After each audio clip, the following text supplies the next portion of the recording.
오늘 우리에게 주신 하나님의 말씀은 사무엘하 12장입니다. 제 12장.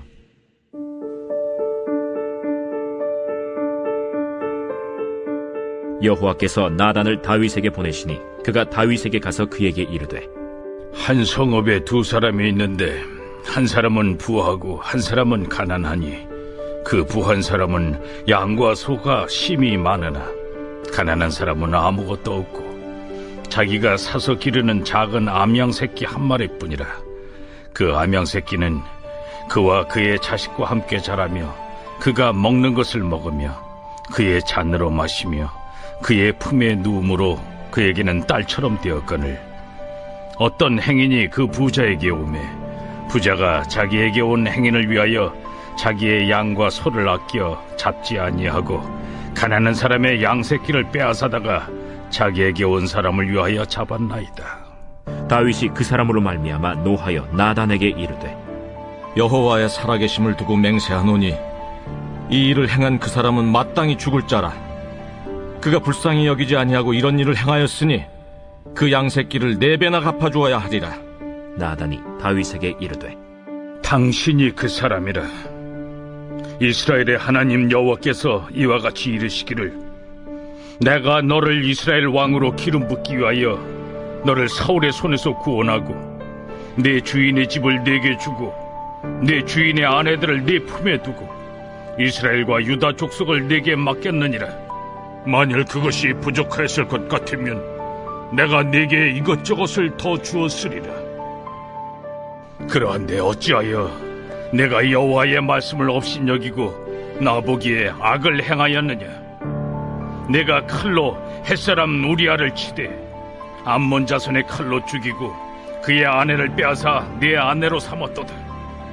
이제 내가 나를 업신여기고 햇사람 우리아의 아내를 빼앗아 내 아내로 삼았은즉 칼이 내 집에서 영원토록 떠나지 아니하리라 하셨고, 여호와께서 또 이와 같이 이르시기를, 보라, 내가 너와 네 집에 재앙을 일으키고 내가 내 눈앞에서 네 아내를 빼앗아 네 이웃들에게 주리니 그 사람들이 네 아내들과 더불어 백주에 동침하리라. 너는 은밀히 행하였으나 나는 온 이스라엘 앞에서 백주의 이 일을 행하리라 하셨나이다. 내가 여호와께 죄를 범하였노라. 여호와께서도 당신의 죄를 사하셨나니 당신이 죽지 아니하려니와 이 일로 말미암아 여호와의 원수가 크게 비방할 거리를 얻게 하였으니 당신이 낳은 아이가 반드시 죽으리이다 하고 나단이 자기 집으로 돌아가니라. 우리아의 아내가 다윗에게 낳은 아이를 여호와께서 치심에 심히 앓는지라. 다윗이 그 아이를 위하여 하나님께 간구하되 다윗이 금식하고 안에 들어가서 밤새도록 땅에 엎드렸으니 그 집의 늙은 자들이 그 곁에 서서 다윗을 땅에서 일으키려 하되 왕이 듣지 아니하고 그들과 더불어 먹지도 아니하더라.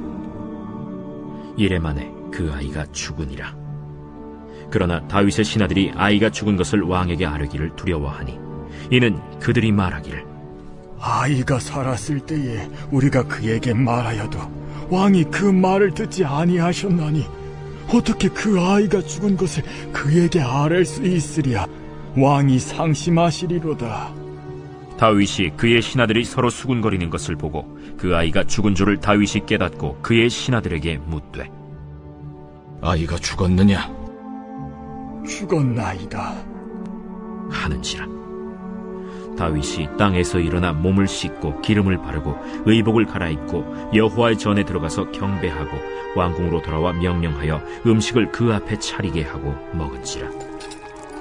그의 신하들이 그에게 이르되, 아이가 살았을 때에는 그를 위하여 금식하고 우시더니 죽은 후에는 일어나서 잡수시니 이 일이 어찌 됨이니까?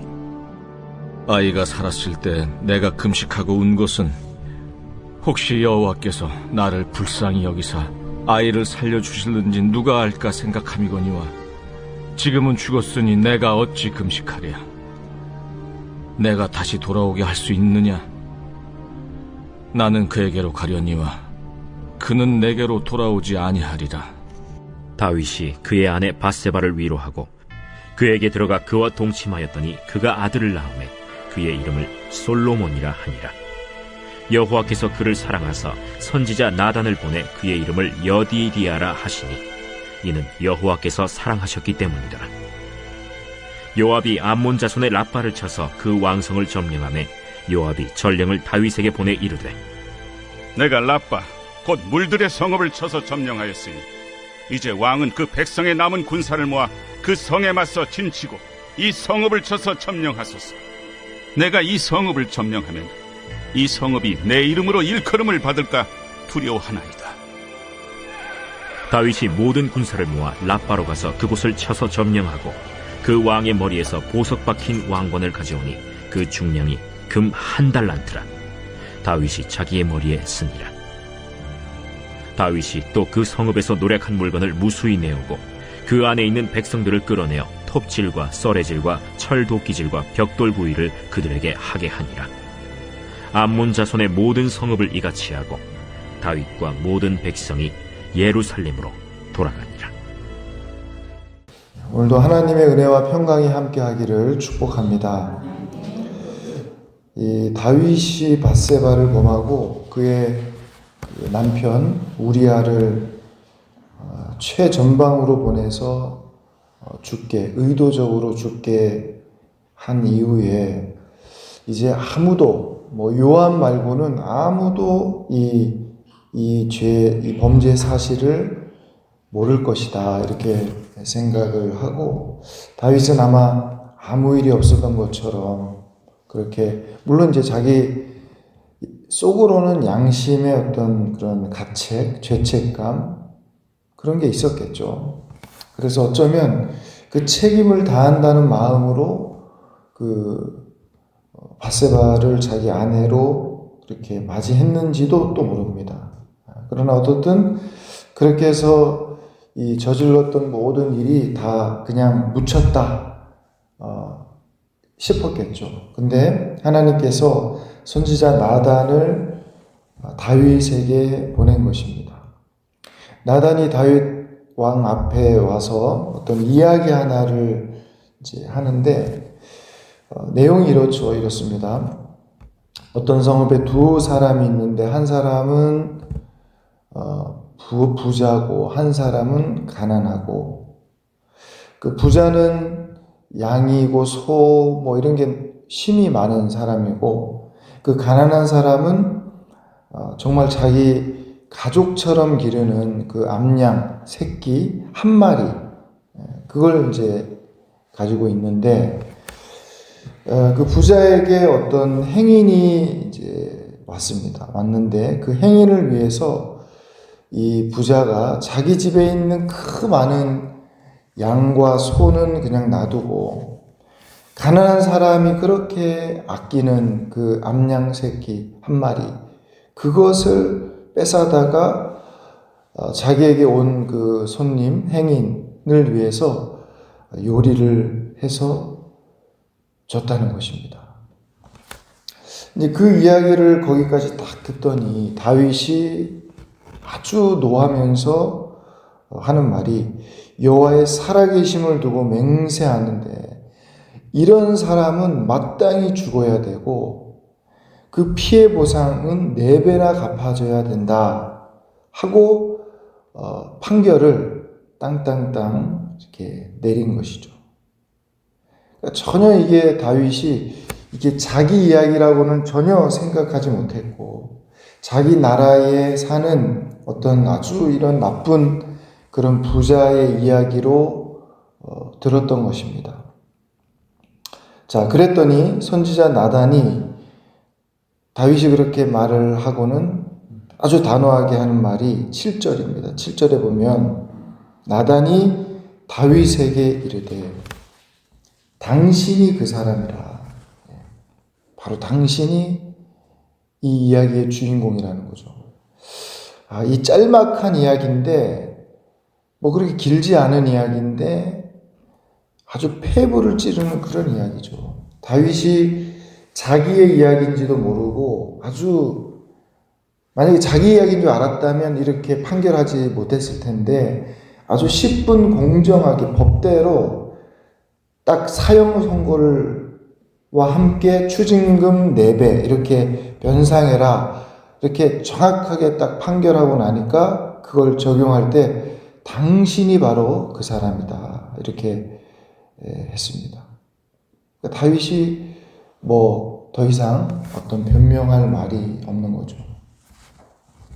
자, 그럴 때 하나님께서는 이런 그 다윗의 이 범죄를 두고 네가 백성을 업신여기고 이렇게 말하지 않고 여러분 10절에 보면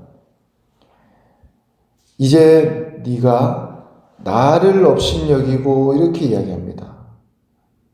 하나님을 업신여겼다는 거죠. 그러니까 다윗이 이런 범죄를 저질렀다는 것은 어떤 누구 사람에게 죄를 지은 걸 넘어서서 하나님을 네가 지금 업신여겼다는 겁니다.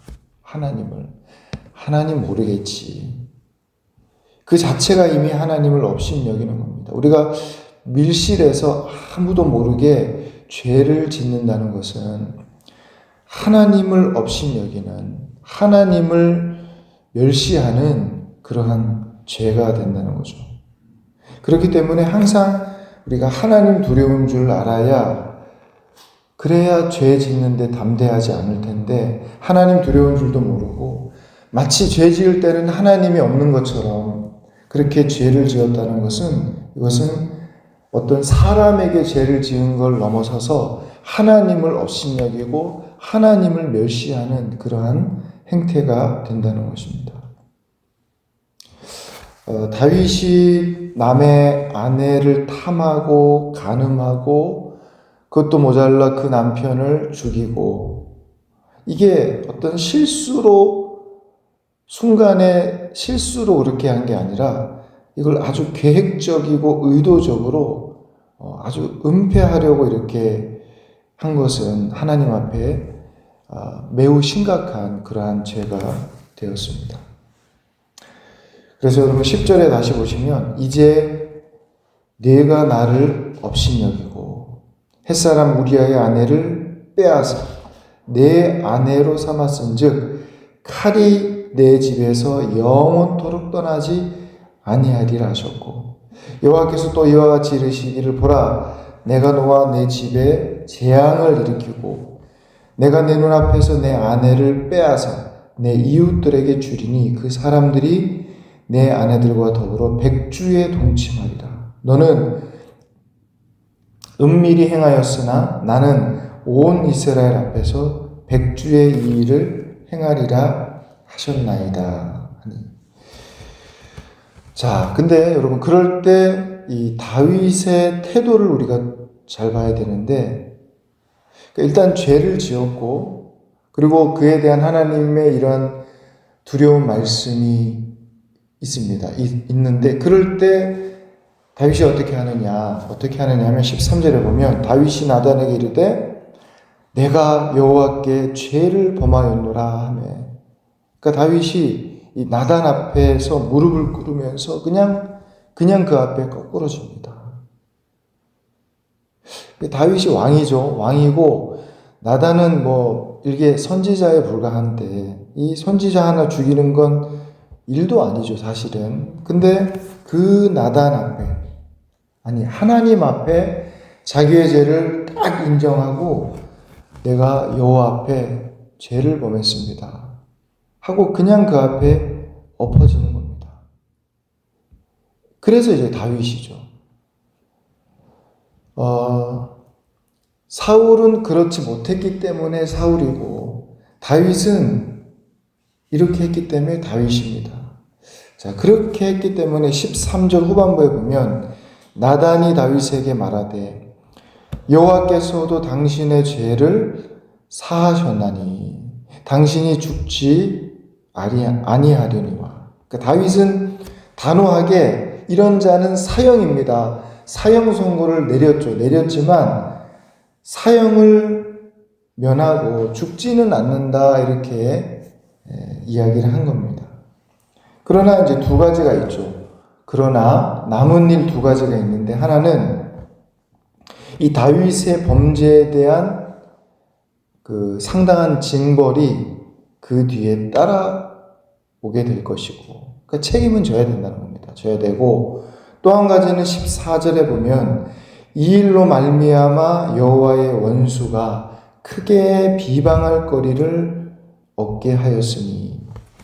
그러니까 여러분, 이런 일이 벌어지면 우리는 이제 잘 모르지만 그 어떤 영적인 세계에서는 여호와의 원수 사탄이 하늘에서 아주 막 요란스럽게 마치 그 야당의 당수처럼 그 하나님의 어전이 시끄러울 정도로 하나님 보십시오 하면서 그렇게 막 회방하는 것 같습니다. 예, 이제 그걸 이제 문제 삼고 있는 거죠. 여호와의 원수 사탄으로 하여금 크게 비방할 거리를 얻게 했다. 그건 네가 알아야 된다. 그런 이야기죠. 그래서 결국 당신이 낳은 아이가 죽을 것이요 이렇게 했습니다. 자, 두 번째 여러분 다윗의 그 모습을 보면 하나님 말씀대로 이제 아이가 어느 날 심히 앓습니다. 앓으니까 다윗이 자기의 그 죄 때문인 줄로 딱 알아채죠. 그래서 밤이 새도록 식음을 전폐하고 금식하고 아무것도 먹지 않고 그 아이를 위해서 일주일을 그렇게 하나님 앞에 눈물로 그렇게 기도합니다. 자, 그렇게 했는데 결국 아이가 죽습니다.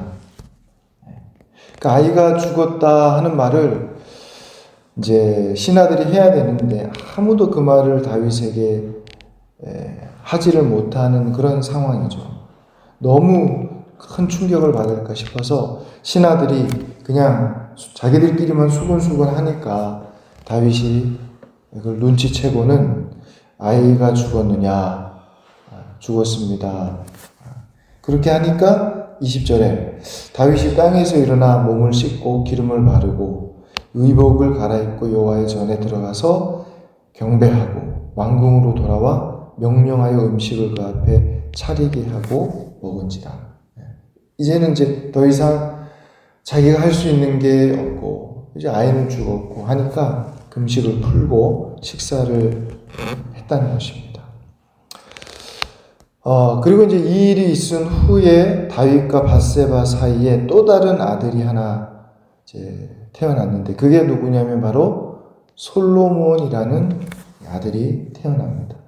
여러분 솔로몬 하는 말은 이제 샬롬이라는 그 말에서 온 것인데 그때 이스라엘이 전쟁을 너무 많이 오랫동안 그런 전쟁을 했고 또 자신의 그런 범죄로 인해서 많이 어렵고 힘든 그런 시기였고 그래서 하나님께서 그때 다시 아들을 하나 주시니까 이제 좀 평화를 누리면 좋겠다. 전쟁에서 싸워서 물론 이기는 것도 뭐 좋지만 전쟁이 아예 없는 그런 평화가 있었으면 좋겠다 하는 그런 의미로 샬롬, 솔로몬이라고 이렇게 이름을 지었고 하나님께서는 그 솔로몬을 여디디야 이렇게 이름을 했습니다. 히브리어로 예디드 이런 말은 사랑하다 이런 뜻이죠. 사랑하다. 그러니까 하나님이 왜 이런 이름을 주셨냐면 사실 그 밧세바하고 사이에서 낳았던 첫 아들은 죽었고 이제 둘째가 태어났는데 아마 다윗 마음에는 이 아들도 어쩌면 그렇게 되지 않을까 하는 잘 모르지만 그런 일말의 그런 불안과 두려움이 있었겠죠. 충분히 그럴 수 있습니다. 이제 그런 걸 또 하나님께서 마음이 쓰이셨는지 모르지만 선지자 나단을 보내서 여호와께서 이 아이를 이 솔로몬을 사랑한다. 그러니까 염려하지 마라. 이 아이는 여디디아다. 하나님이 사랑하는 아이다. 그렇게 이름을 지어 주셨습니다. 자, 여러분 오늘 장면에서 몇 가지를 우리가 알 수 있는데 하나는 하나님께서는 우리가 지은 어떤 죄에 대해서 그냥 그 죄를 간과하지 않죠. 그 죄에 대해서 책임을 물으신다는 겁니다. 그 책임을 물으실 때 뭐 여러 가지 방법이 있습니다. 오늘 다윗처럼 어떤 선지자를 보내서 이야기를 하나 해서 그걸 통해서 물으실 수도 있고, 아니면 지금 같으면 예배 중에 또 말씀 중에 또 그렇게 물으실 수도 있고, 뭐 아니면 어떤 책이나 방송이나 뭐 여러 가지 그런 사람이나 상황을 통해서 그 죄에 대해서 물으실 수가 있습니다. 자, 그럴 때 또 하나 중요한 것은 인정하는 거죠. 다윗처럼 받아들이는 겁니다. 자기 죄를 자복하고 하나님 앞에 바로 그냥 엎드리는 것이 그게 가장 빠른 해결책입니다. 그렇지 않고 자꾸 부인하고 도망치고 인정하지 않고 그러면 더 오랜 시간이 걸리게 되고 결국에는 돌아 다시 제자리로 오게 되는 그런 시간을 낭비하게 되는 것이죠. 그리고 그럴 때 또 하나 알아야 될 것은 하나님께서 우리가 잘못했습니다 하고 엎드리면 용서하죠. 용서하는데 그래서 다윗이 죽지는 않습니다. 사형 선고를 내렸지만 죽지는 않습니다. 그러나 그 죄로 인한 책임은 또 일정 부분 자기가 짊어져야 된다는 겁니다. 그렇기 때문에 여러분, 우리가 죄를 짓고 하나님 앞에 잘못했습니다. 용서해야 되죠. 용서를 구하고, 그리고 용서를 받는데 그것보다 더 중요한 것은 아예 그렇게 되지 않도록 하는 것이 우리가 더 중요하고 좋습니다.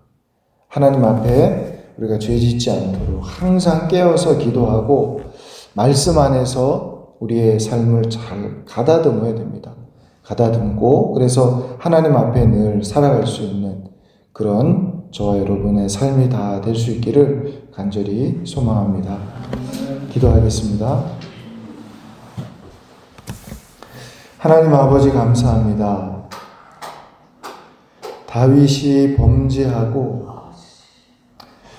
그 일을 깨닫고 하나님 앞에 회개하고 용서를 구했고, 그러나 그로 인한 그의